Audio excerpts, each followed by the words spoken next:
everyone. I hope you are doing well and safe. So, has it ever happened that you came across a person who claimed to be someone who he or she was not?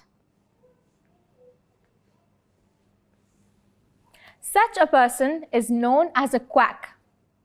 A quack is someone who is fraudulent and lies about his or her identity and claims to possess a skill which they don't. The story that I am about to tell you is also about a foolish quack who claims to be a doctor, when in reality, he knows nothing about medicine. I'm sure you can already guess the amount of trouble one can get into for telling such a lie. But to find out what happened to the quack, let's listen to his story. One evening, as the sun was setting, some travelers stayed to rest under a clump of trees and, loosening their camels, set them to graze. It happened that one of the animals entered a melon field, and that a melon stuck in its throat. The owner, seeing this and fearing to lose the animal, tied a blanket around its throat and then struck the place with all his might. Instantly, the melon broke in the throat of the camel, and it was then easily swallowed. A certain man who had just come up, looking on and observing this proceeding, shouldered his bundle and, going to the next village, pretended that he was a doctor. "But what can you cure?" asked the villagers. "I can cure the goiter," answered the quack. An old woman, whose throat was swollen to a frightful size, exclaimed, "Oh, my son, if you could only cure my goiter, I would bless you forevermore." "Certainly," answered the man. "Here, bring me a blanket and a good-sized mallet." As soon as they were brought, he tied up the woman's throat and struck the swollen part with so much force that the poor old creature instantly expired. "Ah," cried the people, "this fellow is a villain."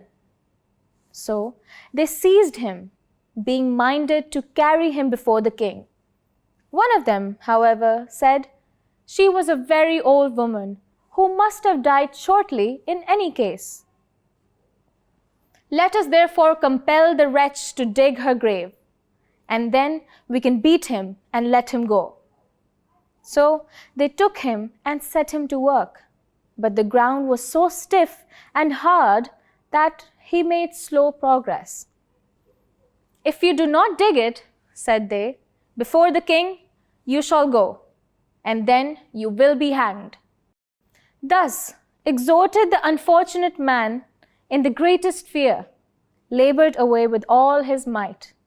And at last, when the villagers saw that he had finished his task and buried the victim of his mistaken treatment, they beat him well and let him go.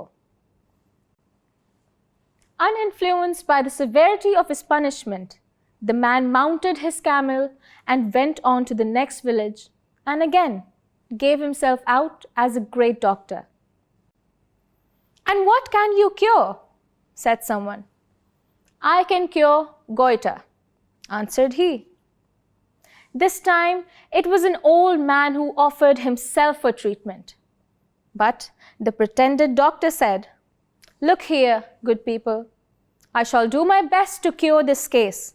But remember, if I am so unfortunate as to kill him, I am not to be compelled to dig the man's grave."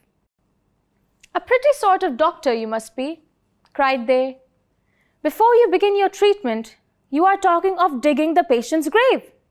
Away with you! We shall have nothing to do with you." Hearing this, the pretended doctor began to say to himself, "What an extraordinary thing this is!